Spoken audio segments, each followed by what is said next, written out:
Hello friends, ഇന്ന് നമ്മൾ നോക്കുന്ന വീഡിയോ നമ്മൾ വീടിൻ്റെ വയറിങ് ചെയ്യുന്ന സമയത്ത്, അതായത് പൈപ്പ് കാര്യങ്ങളൊക്കെ കൺസീൽഡ് ചെയ്യുന്നതിന് മുന്നേ എങ്ങനെയൊക്കെയാണ് ഏതൊക്കെ ഉപകരണങ്ങൾ ഉപയോഗിച്ചിട്ടാണ് ചെയ്യുന്നത്, എത്രേൻ്റെ മോഡലും ബോക്സുകളൊക്കെയാണ് ഉദ്ദേശിക്കുന്നത് എന്നുള്ള ഡീറ്റെയിൽസ് വീഡിയോ ആണ് ഇന്നത്തെ വീഡിയോയിൽ നമ്മൾ ചെയ്യാൻ പോകുന്നത്.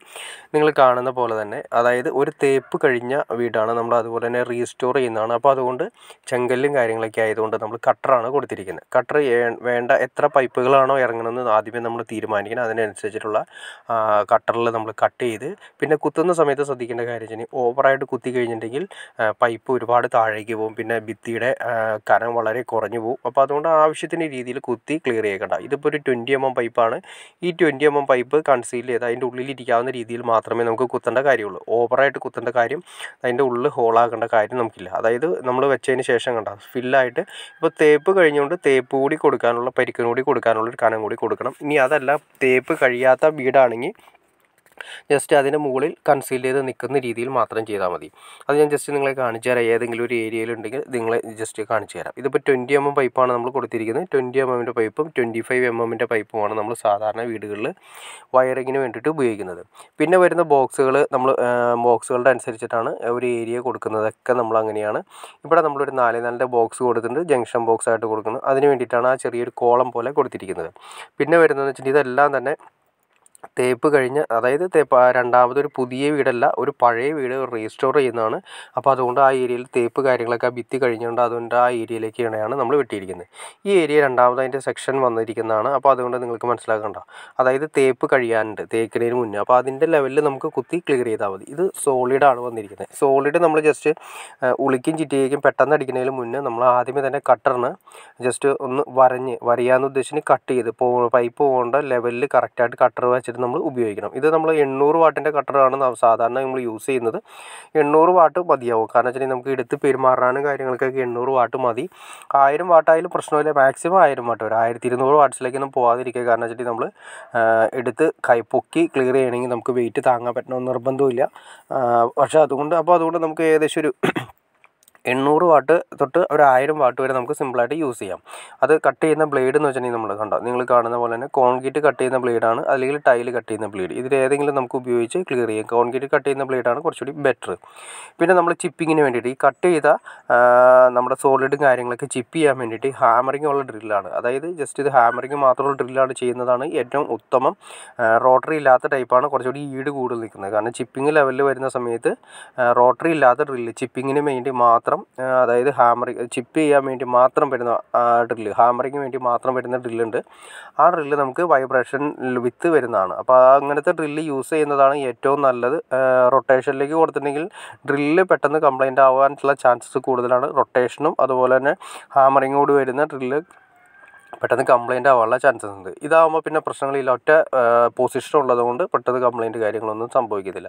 പിന്നെ നമ്മൾ ആ ബിറ്റ് നിങ്ങൾ കണ്ടു, പരന്ന ടൈപ്പ് ബിറ്റാണ് ഉപയോഗിക്കുന്നത്. ഈ കാണുന്ന ഏരിയ എല്ലാം തന്നെ ഈ ടൈപ്പ് ബിറ്റ് കൊണ്ട് ക്ലിയർ ചെയ്തിട്ടാണ് വന്നത്. പരന്ന ബിറ്റ് നമുക്ക് മാർക്കറ്റിൽ വാങ്ങിക്കാൻ കിട്ടും. ഡ്രില്ല് നമുക്ക് ഏകദേശം ഒരു, ഞാൻ നേരത്തെ പറഞ്ഞ ഒരു 800 വാട്ട് മാക്സിമം മതിയാവും. അത് നമുക്കൊരു 3 കിലോ വെയിറ്റ് വരാവുന്ന ഡ്രില്ലിലേക്ക് നമുക്ക് എടുത്ത് ചെയ്യാനും പറ്റുള്ളൂ. ഇത്രയും ഹൈറ്റിൽ കാര്യങ്ങളൊക്കെ ചെയ്യുന്ന സമയത്ത് നമ്മുടെ നെഞ്ചിലെ ലെവലിൽ നിന്നിട്ടായിരിക്കും നമ്മൾ ചെയ്യുന്നത്. അപ്പോൾ ആ ഹൈറ്റിൽ നിന്ന് ചെയ്യണമെങ്കിൽ നമുക്കൊരു 3 കിലോ വരെ മാക്സിമം വരാവുന്ന ഡ്രില്ലാണ് ഏറ്റവും ഉത്തമം. അതിനേക്കാൾ മുകളിൽ ഉപയോഗിക്കാൻ പറ്റും, പക്ഷേ അധികം നേരം നമുക്ക് ഉപയോഗിക്കാൻ പറ്റില്ല. ഏറ്റവും നല്ലത് ഇപ്പോൾ ഈ കാണിച്ച പോലത്തെ ചെറിയ ഡ്രില്ലുകൾ കാര്യങ്ങളൊക്കെയാണ്. ആ ഡ്രില്ല് നമുക്ക് ഏകദേശം ഒരു മിനിമം ഒരു 2500 തൊട്ട് ഒരു 4000 രൂപ തൊട്ട് വരെ സ്റ്റാർട്ട് ഉള്ള ഡ്രില്ലുകളും ഓൾറെഡി ഉണ്ട്. അപ്പോൾ നമുക്ക് മാർക്കറ്റിൽ അവൈലബിൾ ആണ്. പിന്നെ വരുന്നത് വെച്ചിട്ടുണ്ടെങ്കിൽ നമ്മൾ ഇത് കുത്തുന്ന ആഴം നിങ്ങൾ കണ്ടോ, ഏകദേശം ഇത്രയും ആഴമാണ് മെയിനായിട്ട് വരുന്നത്. ഒരു ബോക്സ് എന്ന് പറയുന്നത്, ഒരു മെറ്റൽ ബോക്സ് നമ്മളോട് വയ്ക്കാൻ ഉദ്ദേശിക്കുന്ന ഒരു 18 മോഡുകളുടെ, അപ്പോൾ ഏകദേശം ഒരു 2.5 ഇഞ്ച് അല്ലെങ്കിൽ 2 ഇഞ്ച് മാക്സിമം പോയി കഴിഞ്ഞാൽ 2 ഇഞ്ച് താഴമാണ് നമുക്ക് അതിൻ്റെ ആവശ്യമുള്ളൂ. നമ്മളിപ്പോൾ തേക്കാത്ത ഭിത്തിയും തേക്കുന്ന ഭിത്തിയും തമ്മിൽ വെക്കുന്നതിന്, ബോക്സ് വെക്കുന്നതിന് ഒരുപാട് പ്രത്യേകതകളുണ്ട്. തേച്ച ഭിത്തി ആകുമ്പോൾ പിന്നീട് പുറത്തേക്ക് വേണ്ട കാര്യമില്ല, ബോക്സ് കറക്റ്റ് ഫിനിഷിംഗ് ലെവലിൽ ക്ലിയർ ചെയ്താൽ മതി. പക്ഷേ തേക്കാത്ത ഭിത്തി ആവുന്ന സമയത്ത് തേപ്പിൻ്റെ കനം കൂടി വേണം കൊടുക്കാനായിട്ട്. അത് കൊടുത്തിട്ട് വേണം നമ്മൾ ബോക്സ് കാര്യങ്ങൾ ഉറപ്പിക്കാനായിട്ട്. നമ്മൾ നേരത്തെ കണ്ട കട്ടർ അതുപോലെ തന്നെ വേറൊരു കട്ടർ കൂടെയാണ്, നമ്മൾ 800 വാട്ടിൻ്റെ വേറെ ഡിവാൾട്ടിൻ്റെ കട്ടറാണ് യൂസ് ചെയ്യുന്നത്. ഡിവാൾട്ടിൻ്റെ, ഇനി അതല്ല നമുക്ക് ചൈനീസ് കട്ടറുകളും മാർക്കറ്റിൽ അവൈലബിൾ ആണ്. ഡിവാൾട്ടിൻ്റെ യൂസ് ചെയ്ത നമുക്ക് ലൈഫ് ലോങ് കിട്ടും എന്നുള്ളതാണ് ഇതിൻ്റെ ഏറ്റവും വലിയ പ്രത്യേകത. അതായത് നമുക്ക് സുഗമമായ കട്ടിങ് കാര്യങ്ങളൊക്കെ വേണ്ടിയിട്ട് ഡിവാൾട്ട് തന്നെ പ്രൊഫഷണൽ തന്നെ ഉപയോഗിക്കുന്നത് നല്ലത്. കാരണം വെച്ചാൽ ചില ഏരിയകളിൽ നമ്മൾ സോളിഡ് കാര്യങ്ങളൊക്കെ കട്ട് ചെയ്യുന്ന ഹൈ സ്ട്രോങ് ആയിരിക്കും. ഹൈ സ്ട്രോങ് ആവുന്ന സമയത്ത് നമ്മൾ ലോക്കൽ കട്ടറുകളാണ് വാങ്ങിക്കുന്നത്, ചിലപ്പോൾ കത്തി പോകാനുള്ള ചാൻസസ് കൂടുതലാണ്. ഇതാകുമ്പോൾ അത്യാവശ്യം ലോഡ് കാര്യങ്ങൾ പിടിച്ചോളും. ഡിവാൾട്ട് ആയതുകൊണ്ട് തന്നെ ഏകദേശം നല്ല രീതിയിൽ തന്നെ പെർഫോമൻസും കാര്യങ്ങളുണ്ട്. അതിൻ്റെ ബെയറിങ്ങും കാര്യങ്ങളൊക്കെ കുറച്ച് നാൾ കൂടി ഈട് നിൽക്കുന്നതായിരിക്കും. ഇതാണ് അതിൻ്റെ ഓൺ ഓഫ് ബട്ടൺ. 0 എന്ന് പറയുന്നത് ഓഫ് പൊസിഷൻ, 1 എന്ന് പറയുന്നത് ഓൺ പൊസിഷൻ. അതിൻ്റെ ബാക്കിൽ കാണുന്നതാണ് ഇതിൻ്റെ ബട്ടൺ വരുന്നത്, ഇതിൻ്റെ ഹാൻഡിൽ. പിന്നെ ഒരു കാര്യം നിങ്ങൾ ശ്രദ്ധിക്കുക, ഇതിൻ്റെ ഗാർഡ് ഇട്ടിട്ട് വേണം എപ്പോഴും കട്ട് ചെയ്യാനായിട്ട്. പല ആളുകളും കണ്ടുവരുന്നത് വെച്ചാൽ ഗാർഡ് ഇല്ലാതെയാണ് കട്ട് ചെയ്യുന്നത്. ഗാർഡ് ഇല്ലാതെ കട്ട് ചെയ്തിട്ടുണ്ടെങ്കിൽ ഹൈ റിസ്ക്കിയാണ്. കാരണം വെച്ചാൽ എന്തെങ്കിലും കയ്യബദ്ധമോ കാര്യങ്ങളോ എന്തെങ്കിലും ജസ്റ്റ് സംഭവിച്ചാൽ നമുക്ക് താഴെ ഒന്നും കൺട്രോൾ ചെയ്യാൻ പോലും പറ്റില്ല. നമുക്ക് നമ്മുടെ ശരീരത്തിലേക്കായിരിക്കും കട്ടർ വരുന്നത്. അപ്പോൾ വലിയൊരു അപകടം ഉണ്ടായിരിക്കും.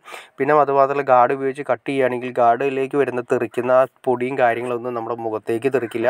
ആ ഗാർഡിൽ തട്ടി താഴേക്ക് പോകും. പക്ഷേ അതല്ല, നമ്മൾ ഗാർഡ് ഉപയോഗിക്കാതെ, കട്ടറിൻ്റെ ഗാർഡ് ഉപയോഗിക്കാതെ തന്നെ കട്ട് ചെയ്യുന്നെങ്കിൽ നേരെ നമ്മുടെ മുഖത്തേക്കാണ് വരുന്നത്. മുഖത്തേക്ക് വരുന്നത് ചിലപ്പോൾ കണ്ണിലേക്കൊക്കെ ചീളുകൾ വന്ന് തെറിക്കാനുള്ള ചാൻസസ് കൂടുതലാണ്. അപ്പോൾ നമ്മുടെ കണ്ണിൻ്റെ കാഴ്ചകളോ അതുപോലെ തന്നെ പ്രശ്നങ്ങൾ ഉണ്ടാകാനുള്ള ചാൻസസ് കൂടുതലാണ്.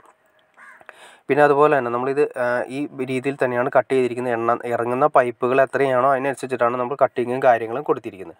2 രീതിയിൽ പോകുന്നത് നിങ്ങൾക്ക് കാണാൻ സാധിക്കണ്ട. തേച്ച ഭിത്തിയുണ്ട്, തേൽക്കാത്ത ഭിത്തിയുണ്ട്. അതായത് 2 എക്സ്ട്രോർ ചെയ്തിരിക്കുന്ന റീസ്റ്റോർ ചെയ്തിരിക്കുന്ന ആയതുകൊണ്ട് 2 രീതിയിൽ നമുക്ക് കൊണ്ടുപോകേണ്ടി വരും. അപ്പോൾ നമുക്കൊരു മിനിമം ആഴം വെച്ചിട്ട് വേണം നമുക്ക് കൊണ്ടുപോകാനായിട്ട്. പിന്നെ നമ്മൾ ഉപയോഗിക്കുന്ന പൈപ്പ് ഞാൻ നേരത്തെ പറഞ്ഞു, 20-25 mm ആണ് നമ്മൾ മെയിനായിട്ട് വരുന്നത്. അപ്പോൾ സിമ്പിളായിട്ട് പറഞ്ഞിട്ടുണ്ടെങ്കിൽ നമുക്ക് മാക്സിമം ജംഗ്ഷനുകൾ 4 ജംഗ്ഷനുകൾ വെച്ച് ചെയ്യുകയാണെങ്കിൽ വയറിങ് കാര്യങ്ങൾ വളരെ സിമ്പിളായിരിക്കും. അതിൻ്റെ ഡീറ്റെയിൽസ് കാര്യങ്ങളൊക്കെ നിങ്ങൾക്ക് അറിയാൻ താല്പര്യം, ഞാൻ ഇതിന് മുന്നേ ഒരു വീഡിയോ ചെയ്തിട്ടുണ്ട്. അതിൻ്റെ ഡിസ്ക്രിപ്ഷനിൽ ഞാൻ അതിൻ്റെ ഡീറ്റെയിൽസ് കാര്യങ്ങളൊക്കെ കൊടുക്കാം. ഇതൊരു റൂമിൻ്റെ സർക്യൂട്ട് വന്നിരിക്കുന്നതാണ്. റൂമിൻ്റെ ലെവലിൽ പണ്ട് ഈ റൂമിൽ ഓൾറെഡി സ്വിച്ച് ബോർഡും അതുപോലെ തന്നെ ഒറ്റ സ്വിച്ച് ബോർഡായിരുന്നു. ഇതിപ്പോൾ നമ്മൾ ബെഡ് സ്വിച്ചിന് വേണ്ടി സെപ്പറേറ്റ് ചെയ്തിരിക്കുന്നതാണ്. അപ്പോൾ അതിന് വേണ്ടിയിട്ടുള്ള ഈ രീതിയിൽ തന്നെയാണ് നമ്മൾ സ്വിച്ച് ബോർഡും കാര്യങ്ങളെല്ലാം കൊടുത്തിരിക്കുന്നത്. അപ്പോൾ നിങ്ങൾക്ക് ഏകദേശം ഒരു വയറിങ്ങിൻ്റെ സമയത്ത് നമുക്ക് എങ്ങനെ വെട്ടിപ്പൊളിക്കേണ്ട ഏകദേശം ഐഡിയ എങ്ങനെയാണ്, ഏതൊക്കെ ഉപകരണങ്ങളാണ് ഉപയോഗിക്കേണ്ടത്, കട്ടർ ഏതാണ്, ഡ്രിൽ ഏതാണെന്ന് കാര്യങ്ങളൊക്കെ നിങ്ങൾക്ക് ഐഡിയ കിട്ടിക്കാണെന്ന് ഞാൻ വിചാരിക്കുന്നു. ഇനി എന്തെങ്കിലും ഡൗട്ട്സോ കാര്യങ്ങളോ ഉണ്ടെങ്കിൽ തീർച്ചയായിട്ടും കമൻറ്റ് ചെയ്യാൻ മടിക്കരുത്, ഷെയർ ചെയ്യാനും മടിക്കരുത്, സബ്സ്ക്രൈബ് ചെയ്യാനും മടിക്കരുത്. ഓക്കെ ഫ്രണ്ട്സ്, അടുത്ത വീഡിയോയിൽ കാണുന്നവരെ ഓക്കെ.